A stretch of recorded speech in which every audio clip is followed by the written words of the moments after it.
Hello. Hello. Hello, everyone. Hello, everyone. So glad that you were able to participate today. Today, we will be talking about the Harlem Renaissance, which was from the 1910s to the mid-1930s, and also the Black Arts Movement, which was from 1965 to 1968, as a part of the Alpha Kappa Alpha Sorority Incorporated, Delta Phi Omega chapters, the Arts series, which focuses on these two periods of time. Today, we'll have three speakers, myself, Janelle Jones, we'll have Kina, and we'll have Dr. Knight. Before I introduce them, I just want to talk a little bit about these periods. The Harlem Renaissance was a development of the Harlem neighborhood in New York City as a Black cultural mecca in the early 20th century, and the subsequent social and artistic explosion that resulted. It lasted roughly from the 1910s through the mid-1930s, and the period is considered a golden age in African American culture, which manifested in literature, music, stage performance, and art. And the Black Arts Movement was the name given to a group of politically motivated Black poets, artists, musicians, and writers who emerged in the wake of the Black Power movement. And again, so many artists were comprised of that movement. So now let's get into our speakers. We have Kina, and I'll read her bio here. Hey, Kina. Hey. Kina says, I love naps, dragons, the color red, and good humans. I am an Aries who is the wife to an amazing Gemini and the mother of 2 cats. Favorite artists include Nas, Frincel Rogers, Keith Haring, Julian Schnabel. Did I pronounce that right? Schnabel? Schnabel, I think it's his last name, yeah. Schnabel, okay. And Aaron McGruder, to name a few. And she says, oh, and art is my religion. And who are your favorite Renaissance artists? Oh my goodness. Number one that comes to mind is Langston Hughes. Like, Langston is my dude. Okay. Yes, him, James Vanderzee, like those are probably the top 2 for me. Whose pieces that I have seen before, and just like the minute I saw them or heard about them or was able to experience it, which is like, I remember, I know, and I feel it, you know? So.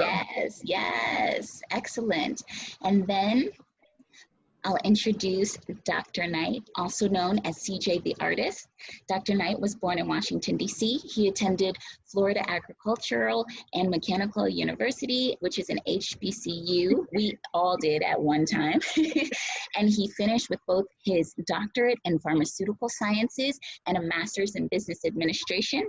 He is currently working as a STEM educator in the Southeast in Washington, D.C., working with youth in the area of geometry, pre-calculus, health, robotics, video game design, and chemistry. Dr. Knight is a self-taught artist who has been performing live paintings and creating murals for the last 4 years of his 6-year art career. And he also works within the community to provide murals, art classes, and other creative outlets for the youth to take part in and find value. It's his belief that it's truly up to you to be the change you wish to see in the world. Yes. And then what are your favorite Renaissance artists, Dr. Knight?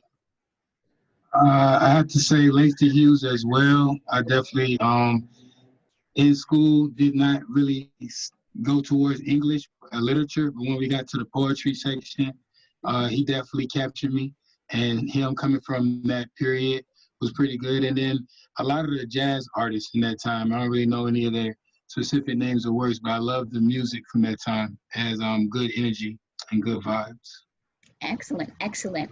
And then the reason that you're both here today is because I consider you to be fantastic artists. So Kina, do you want to just show a little bit of your artwork and just tell people what artwork means to you and just a little bit about it? Sure thing. I'll have to move around a little bit, so bear with me. That's fine. But yes, art to me, well, I guess I'll start with art first before I show you. Art for me has always been a bit of a battle, right? My dad is an artist, and it when I was younger, heavily depended on my relationship with him. So if we were in a good space, then I was drawing and I'm good. If we weren't, then I was just like, what is this art thing? It frustrates me, right? Never really considered myself an artist.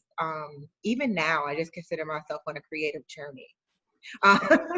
And so in recent years, for me, it's just been, art has been an outlet. I picked up a paintbrush like about three or 4 years ago and decided that I like painting much more than actually sketching. And for me, art is a relief. With mental health, being my reason for really pouring myself into art, it just helps me with my anxiety. It helps me even when I'm in like a down mood, a depressed mood. It's just sort of just get everything out and just kind of continue with my healing process. So with that said, here's a few pieces. I do art that makes me feel good, and what you'll notice is a lot of my pieces are texture. Texture is my thing. So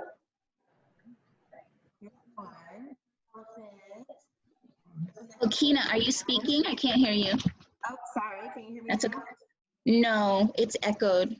Oh, no. Here, I'll just show them. Okay. And then I'll talk about them. Perfect, because that looked really pretty. And I like what you're saying. You're using art as a form of self-care. Oh, yeah. Wow. Very nice. And here's another. Awesome. Go. And yay. Wonderful. Yeah. And so hope you guys are able to see that pretty clear. But for me, it's texture is my big thing. I want to be able to feel it. I want those feelings and emotions of whatever it was to come off of the art. So those pieces for me, that elephant came at a really dark period, and it's like I couldn't talk about what I was feeling. Just so there was an elephant in the room, and there's like this gorgeous elephant with all these things, right? But if you look closer, it's like so much going on, and that's just how, to me, mental health does sometimes. The other two are just, Slickwoods is one of my favorite models, so I borrowed her mouth for that area over there. And then the giraffe, I was playing around with a glue gun, and that's what happened. So very nice. So you said a lot of things. It sounds like you really use artwork to express yourself when you felt like you didn't have the words, really to help heal through mental health, and also just as an outlet for self-care. So that's awesome. And I would encourage anybody watching this to feel free to use art to move them in the same manner. Okay, and then let's see. Dr. Knight, do you have any artwork that you can kind of show us? Yeah, in the background, kind of, you can see if the sun wasn't super glaring through the windows, but I have Can you close the shade? What's that? Can you close one of the shades? They are closed. Yeah, oh, they are? Okay. Sun's just shining through. Sun is shining. I like super shining here in DC. But so I'm gonna try to show you what I've been working on in here. This is like my little art studio in the house, part of the house. But right here we have a picture of Bob I was working on. I try to do images that I find that are not, overly produced. Bob is a hard one. But I went in and tried to do, you can see it, you can kind of see it. On there, kind of lighten up. And then right there it's kind of lighten up a little bit. Okay, so it glows in the dark. Very nice. Got the little black light trim. That's all hand painted. It's on wood too, 24 by 36. And I have this wood. Yeah, also on wood. I like to paint on wood a lot. It's my new type canvas. Oh, that's gorgeous. Yeah. Very nice. Very nice. Going through the moods and just let the colors display that within it.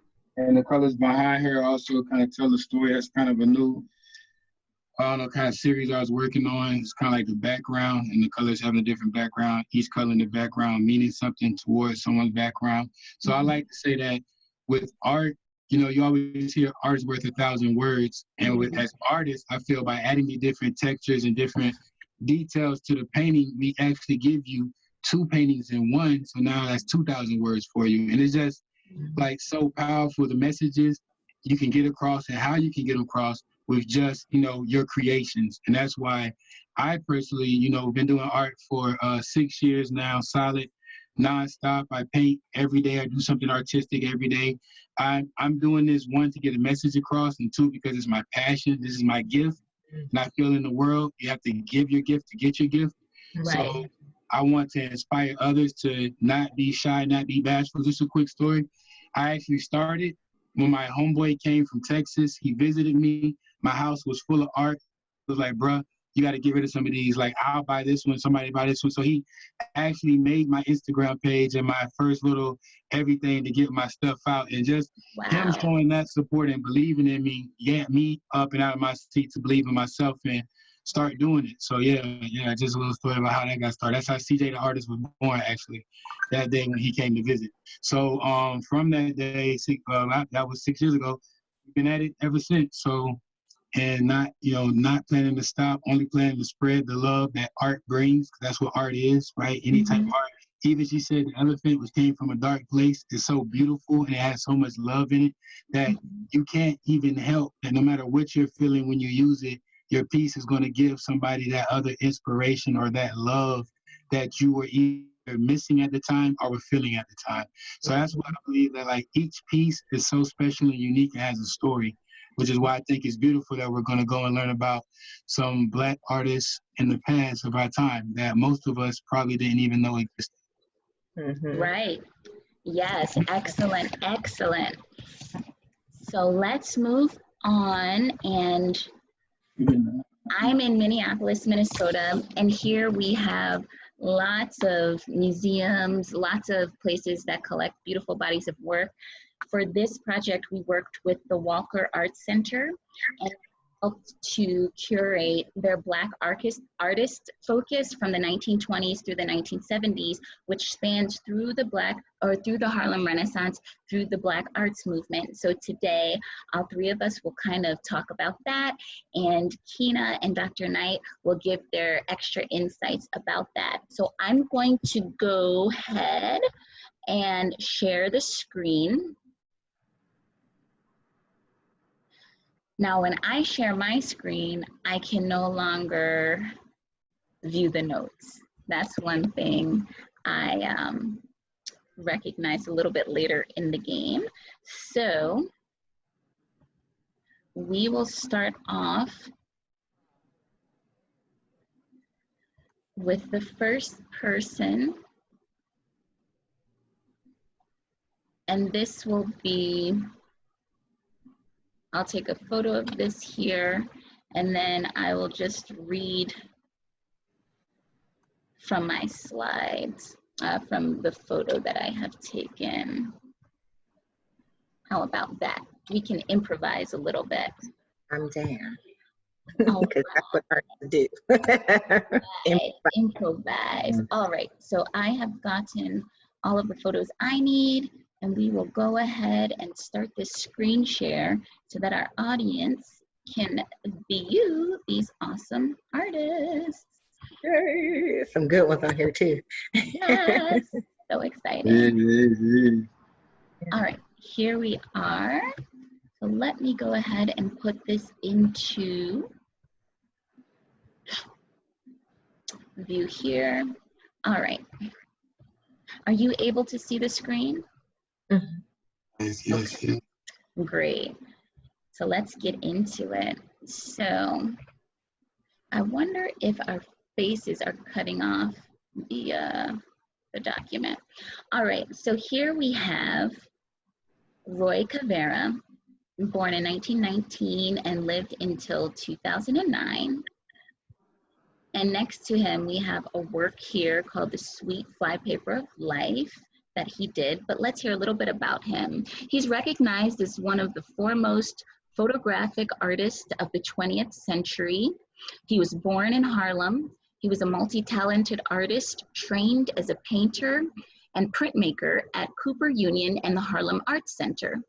De Caveira approached photography as a medium for creative expression, contrasting the traditional documentary style, and became recognized for his sensitive portraits of Harlem lifestyle, especially the jazz scene. His career spanned nearly 6 decades, so for almost 60 years. And this work here, The Sweet Flypaper of Life, which was done in 1955 on lithography, which was offset lithograph on paper. It's described as a classic of a photographic visual of literature, and this work is the result of a collaboration between de Carvera and the writer Langston Hughes, which you both alluded to being one of your favorites in the Harlem Renaissance movement. And this book includes, these art pieces are incorporated into, includes 140 photographs by de Carvera alongside a text of Hughes, and there's a monologue spoken by Sister Mary Bradley, and part of it says, "An elderly Black woman who lives and loves Harlem, Sister Mary has been ill, but she isn't yet ready to meet her cherished maker. She wants to stick around on the sweet flypaper of life to see what progress Black Americans will make in this hostile world." So that's a little bit of background about that.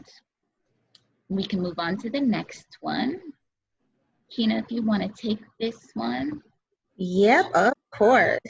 Gordon Parks. So Gordon Parks was born in 1912 and left us in 2006.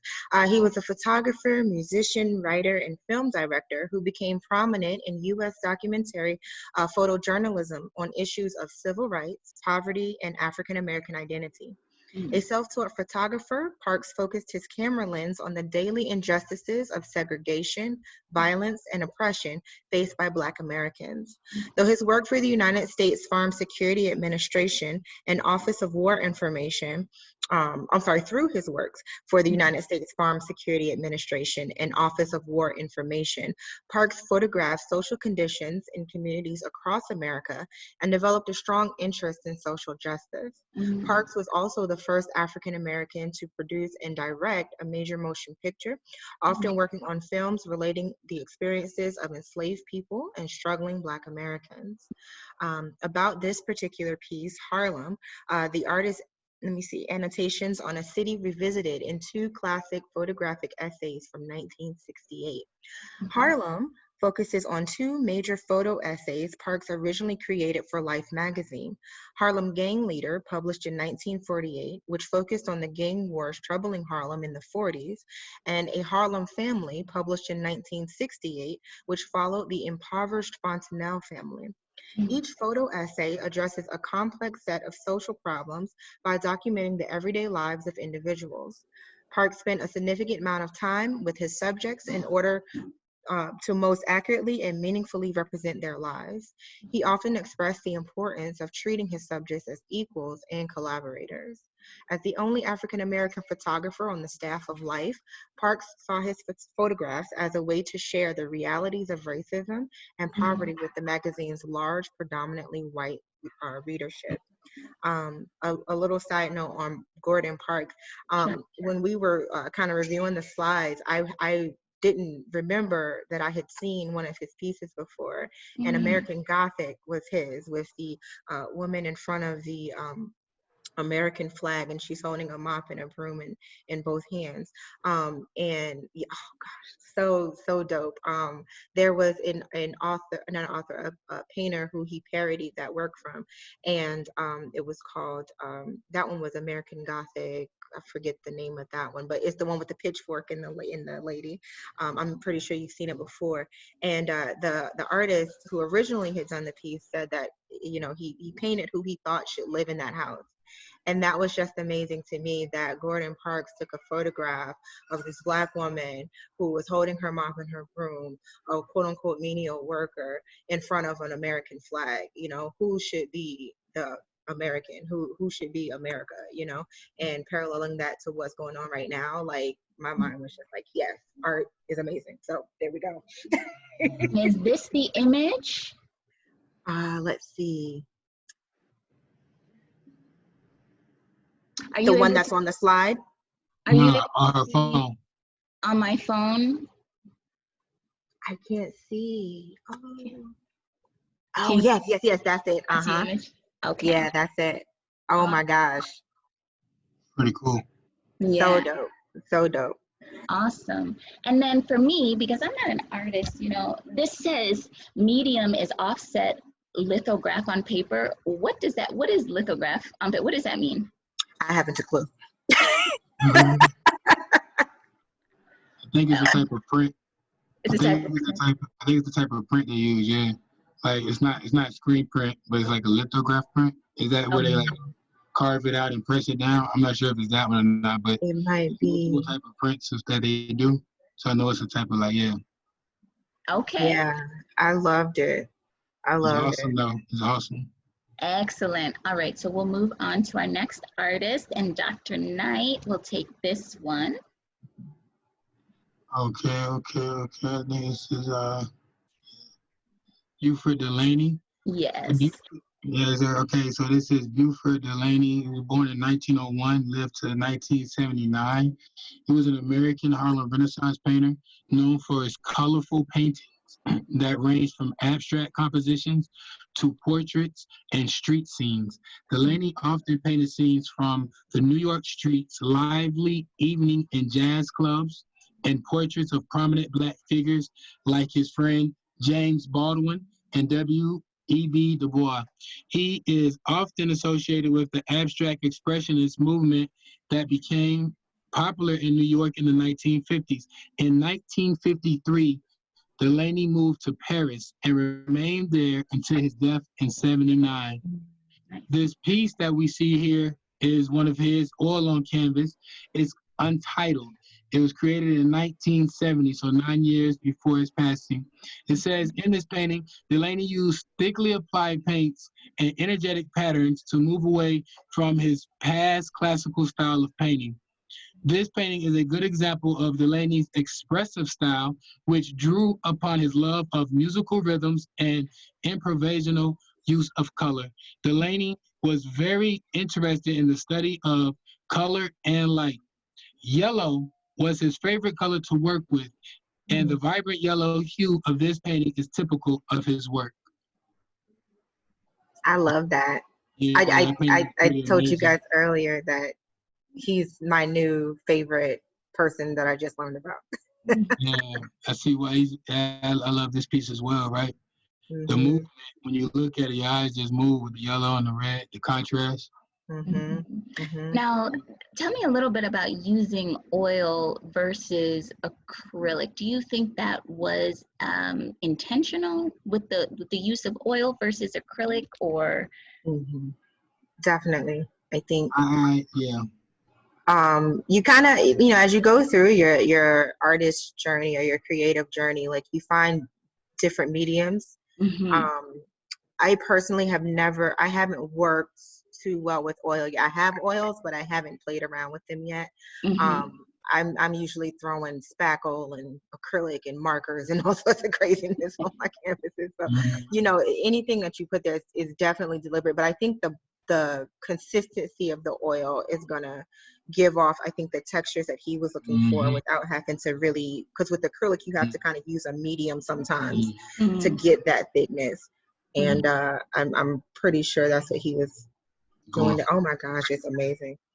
Yeah, I was saying the same thing. I think he was looking for the texture more so and how the colors will lay on each other to give those shadows naturally into the contrast. So I think with oil, it would be easier. And I mean, not saying this is looks like a pretty nice size piece. So I know you start working on other things. Oil just stays wet longest. Oil will stay wet for months. You can walk away from it, come back and start it up like you just was painting on it, you know, an hour ago, as opposed to acrylic that are dry in 3 or 4 hours, maybe a day, you know, for sure a day. So it's just that, yeah, I think that's pretty much why he used the oil on that one. Okay. It is very vibrant. All right, let's move on to our next person, Sam Gilliam. Let's see, Sam Gilliam was born in 1933. And he's a painter known for working on stretched, draped, and wrapped canvas and adding 3D sculptural elements. In the 1960s, he began experimenting with hanging canvases unsupported by stretcher bars. And as he has continued to create paintings that incorporate structural elements, he often uses non-traditional techniques like staining, splashing, or pouring paint onto his canvases rather than applying it with brushes. It sounds like what you were just mentioning, Kina. Work questions understandings of abstract art that see abstraction as the apolitical, non-narrative artistic choice. And so this work that we have here, Carousel Merge, is from 1971, and it says it's an example of one of Gilliam's drape paintings hung from the ceiling and falling in colorful folds. The canvas is stained with acrylic paint. Since the artist cannot fully control their outcomes, the staining and draping process add elements of chance to Gilliam's work. The draped canvases change shape in each environment where they are hung, depending on the surrounding architecture. The space around each painting becomes its own frame. So that is awesome. That takes courage. Can I talk about that? For sure, for sure. You know, a lot of times I think one of the biggest things for me as an artist, like you have this image of how you want your piece to come out. And then just kind of sometimes letting art just be art, because it always turns out different. And it turns out different on purpose because that's art for you, right? To have the ability to know that and embrace it speaks to just the type of artist I think that he is. Knowing how, like, you know, you're just like, I don't know what this is going to be. I'm just going to be that conduit for it, you know, that's, oh my gosh. And we can kind of extrapolate that further, push that lesson further into life in general, right? Just being willing to be yourself, put your energy out there and see what happens and how things unfold, and be willing to be kind of flexible in lieu of your environment, I think. Yeah, definitely agree with that. So this is it looks beautiful. I'm not sure that I've ever really seen artwork like this. Usually I'm used to seeing artwork on a canvas, in a box, you know, maybe an oval if people want to mix it up, or maybe people have a base and then they'll add structural elements, you know, metal, whatever. But just to have kind of this flowing artwork, it's inspiring. Anything's possible, right? Yeah, there's an African artist, I'm not familiar with his name, but he uses like recycled bottles and cans to make like what looks like the softest fabric ever. Oh wow. But the way he links it together, it reminds me of what we see here. Just you know, just having that moment of just being so intricately involved in it. And then there's this bigger picture. Right. That ends up coming of it. Yeah. And this is 10 by 75 feet, so that is huge. All right, let's move on to our next artist, Kina. That's me. All right, Jacob Lawrence. So Jacob Lawrence is another one that I just learned about too. 1917 to 2000 was the time that we were blessed to have him. He was a painter known for his portrayal of everyday life of African Americans, as well as epic narratives of African American history. He was born in Atlantic City, New Jersey in 1917. Jersey and moved to Harlem with his mother and sister when he was 13. He started making art when his mother enrolled him in art classes at a children's center. In the 1930s, Lawrence began creating art that was inspired by important artists of the Harlem Renaissance. By the 40s, Lawrence was one of the most famous African-American artists in the country. His work is now in the collections of some of the largest museums in the world, including the Metropolitan Museum in New York, the Brooklyn Museum, and the Studio Museum in Harlem. About the 1920s, the migrants cast their ballots of 1974. This artwork depicts migrant workers casting their votes in an election in the 1920s. Between 1915 and 1920, thousands of African Americans migrated to northern states to escape segregationist Jim Crow laws of the South and to find economic security and freedom to vote. The scene was most likely set in Harlem. Voters representing a cross-section of the population socialize or read while they wait their turn. Wow. Just wow. It parallels today. It's so scary. So scary with everything we have going on. And the importance of voting. Those watching, if you are eligible to vote, please do so. And not just that, but learning the process of the vote and learning how that even, works. I know for me, like, it's politics and law is so confusing sometimes. So just understanding that. But I love his style, the colors that he used and just, ooh. He was, I didn't recognize him as I was going through, but to hear that he was the largest African American artist of his time reminds me of Basquiat when he passed, how his piece sold. He had a piece that sold almost immediately for like a ridiculous amount of money. Oh my gosh. And I want to say that at the time, it was the most money paid for an African American artist. Wow. Yeah. One thing that Kina, you read earlier about Jacob Lawrence, which actually I would like Dr. Knight to address, or both of you could address this, is that I think you mentioned that Jacob Lawrence started art when he was younger. And Dr. Knight, I believe that you're working with young artists in the community. What is the importance of the youth being exposed to art? I think it's important in a number of ways. One way for sure is it's an outlet in which a lot of times, especially inner city youth, might not have a lot of outlets or a lot of positive things that they can do that's, I say, constructive or builds upon a person, and not only a person, but the community around the person. For art and music and dancing, anything in art, that's one of those gifts. The more you do it, the better you become at it, the more people know you do it, and the more people want to see you do it. So I think that's one of those things that's like constantly has a, like I said, positive energy, a good vibe, that it thrives on energy and it creates positive energy, regardless of what energy that started it. Nice. Kina, did you have anything to add to that? I like how his mom enrolled him in the art class. And I want to say to the kids who are, maybe closet artists, because that was me, right? I was a closet artist. It was like nobody knew I drew or anything like that. Don't be scared of that. Step into that, and kind of like the piece that we saw earlier, like just kind of that courage to just do, and explore who you are through these colors, through these lines, through whatever it is, and not being ashamed of what comes out of that. I think is a lesson that is best learned early on, in the journey of life. So I totally agree with Dr. Knight. You two just inspired me to share a little something. Share it. Are we seeing art from Janelle Jones?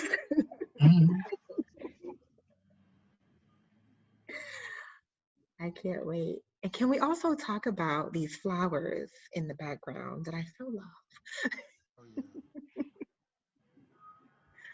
All right.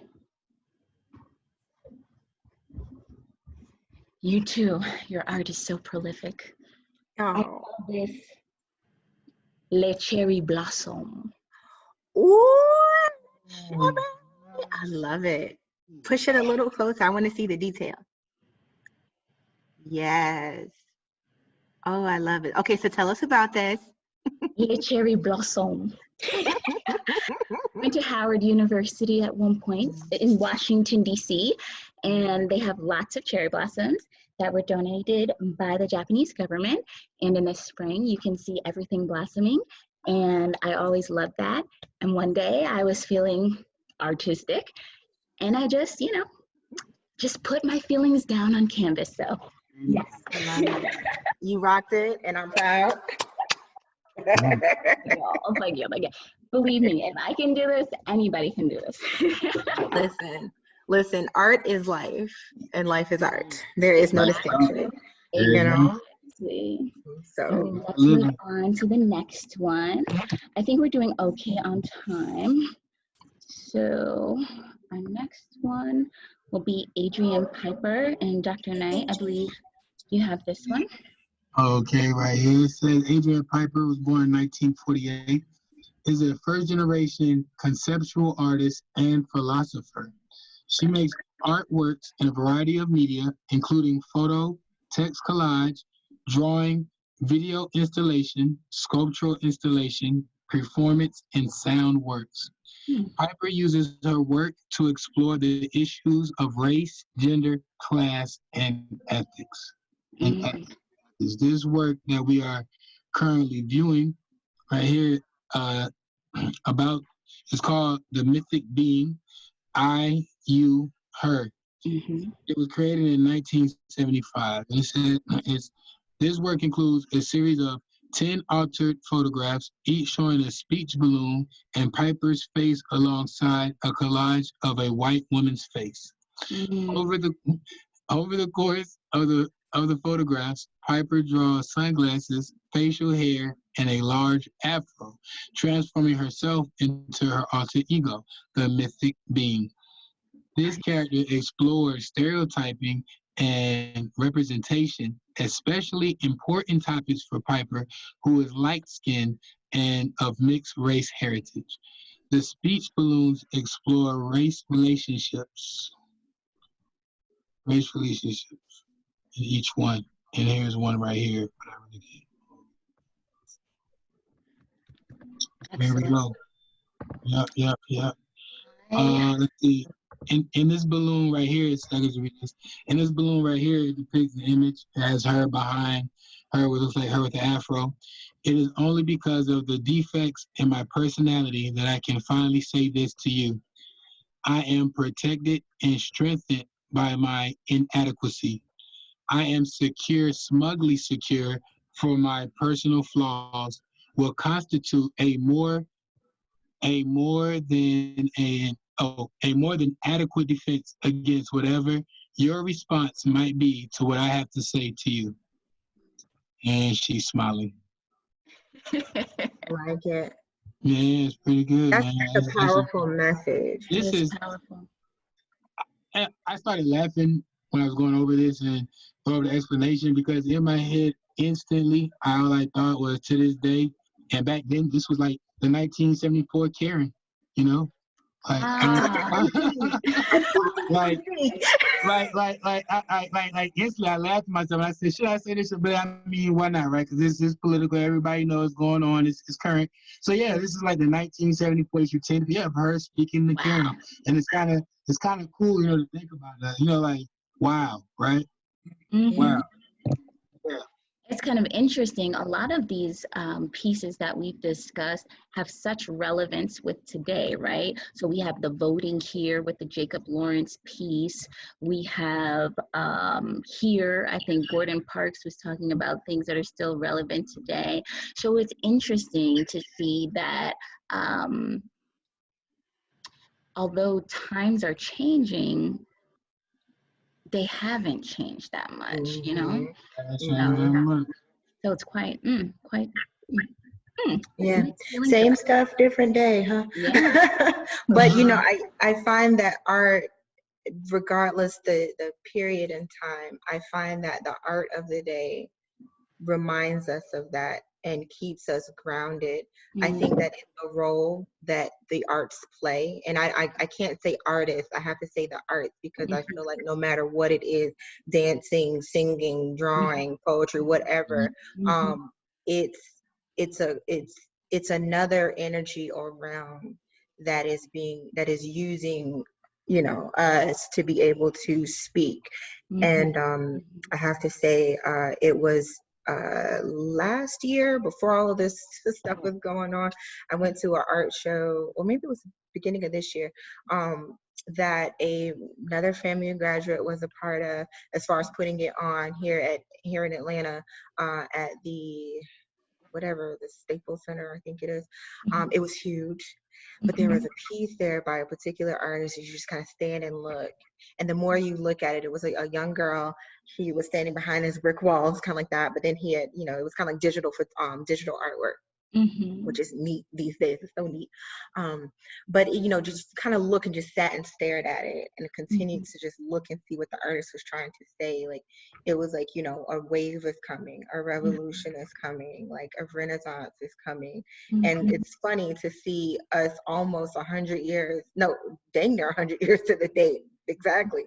Us using art in the same way to talk about what's going on outside of our doors, how we're being treated as a people, how we kind of lean on each other for, support or whatever. So it's just amazing. It is. I keep saying that, but it's like art is just everything. It really is. All right. And these insights are so amazing. In the interest of time, let's move forward a little bit. How about, I really like what you mentioned, Kina, there's all different types of artists, right? Let's move down to our sculptor, Martin. And then I'll mention Martin, and then Kina, you can do Betty, and then Dr. Knight, you can go for Willie Cole, okay? So let's cue that up here. Share the screen.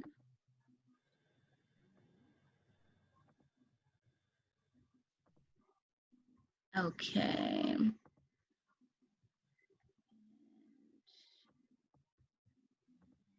Here we are.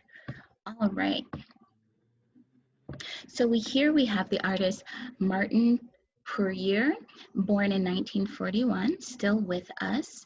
And he is a celebrated sculptor known for his labor-intensive works, which are made by hand in his studio in upstate New York. In the 1960s, Puryeart volunteered with the Peace Corps in West Africa, where he educated himself in the region's indigenous crafts. Using practices from many different traditions, he makes his works using wood carving techniques, joinery, and boat building, as well as new technologies. In 2019, Puryeart represented the United States at the Venice Biennale, an international contemporary art exhibition. And this piece here is called Gog and Magog, ampersand, and it was made in 1987 through 88, I'm guessing. The medium is granite, and it says, these were made specifically to mark the entrance of the Minneapolis Structure Garden. Standing 14 feet tall, Puryeart made this pair of columns from granite that was quarried and shaped in Cold Spring, Minnesota. That's here in Minnesota where I am, yes. Puryeart worked closely with the stone workers during the lathing process, where the stones were placed onto rotating machines that shaped the stones. After a long process, the perfectly shaped granite was transported to Minneapolis, where giant cranes gently lowered the pair into their permanent home. So that's interesting. So this is art. A whole lot of people may think of art as just painting, but as Kina noted earlier, there's so many forms of art. So I think that it's nice to note this different type of medium. And next, Betty. Is it Betye Saar? Betye Saar. That, yes. Betye Saar, born 1926, is best known for her assemblage and collage works.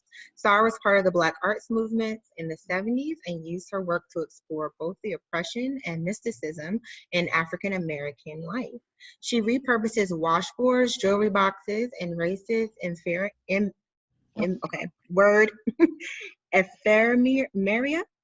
and overlaps these found objects to create engaging and provocative combinations. Her best-known work, The Liberation of Ancient Mama in 1972, comprises a doll of stereotypical mammy figure who is armed with a rifle and hand grenade. Typifying her political and radical work, Saar's Ancient Mama becomes a warrior against the physical violence imposed on Black Americans, as well as the violence of derogatory stereotypes and imagery. About the House of Ancient Memory, 1989, the objects and style of the piece reference altars or sites for spiritual devotion, a major theme in Saar's work. Saar collects objects at flea markets, yard sales, and her personal collection of family photos, letters, and knickknacks. Inspired by traditional ritual objects, Saar creates her own ritual objects using similar objects like the mirrors, which would be interpreted as an evil eye against racism. Fancy. Yes, I yes. feel like I've seen that Ancient Mama. I gotta look up and see what that looks like. And there's so many mediums that she's using there: wood, paint, plastic, embroidered fabric, feathers. Wow. First of all, it's friendly. It's earth friendly. Yes, yes. Very green, very green. Very green work. Yeah, she's amazing. And she just looks so jovial and happy. Yeah, that kind of goes with what's going on nowadays. Have you guys heard about them redoing the corporate logos? Like Ancient Mama and yes. the Creamer Wheat guy. Yes, yes. Very cool. Very nice. And we'll move on to our last artist of the presentation, Willie Cole. Willie Cole sitting here on some shoes like a chair shoe, which I thought was pretty cool. Yes. Sculptor. He was born in 1955, sculptor, printer, and conceptual artist who uses household objects to reinvent African and African American imagery. He transformed steam irons, ironing boards, hair dryers, high heel shoes into powerful sculptures, installations, and works on paper. His upbringing by his in 1960s informed his work, in particular the steam iron, which references his grandmother and great-grandmother who were domestic workers. Willie Cole did not become recognized for his work until the 1990s. But the early decades of his life had a significant impact on the trajectory as an artist. Here are a couple of, all right, and then we have this, which is the next. Oh, wow. And it's basically a little passage from him. Says, when I was in high school in the 60s, Black awareness was very big in the cities, including Newark, which is in Jersey, right? Newark, New Jersey, where I live. Yeah, back to Jersey. There were a lot of cultural centers in Newark focusing on Black culture. As a result of that environment, in high school art class, we began to study African art, sculpture, and dance. That continued when I went to School of Visual Arts in New York and led me to study the Yoruba culture. Also, my best friend in the 80s was an art dealer who sold African art. The environment that developed in Black communities across America after the 60s included African religion. It was not uncommon to experience African culture in a direct way by attending African religious ceremonies. It has affected my work in that my whole approach to sculpture comes from my being rather than my education. That part. Yeah, that's pretty tight. That is amazing. That's like an artist epitomized right there. Yeah, that part. That is. It's pretty cool. Excellent. And I'm going to stop sharing. Oh, actually, I'm going to do one more slide. Just want to have us give a special thanks to our contributors for today.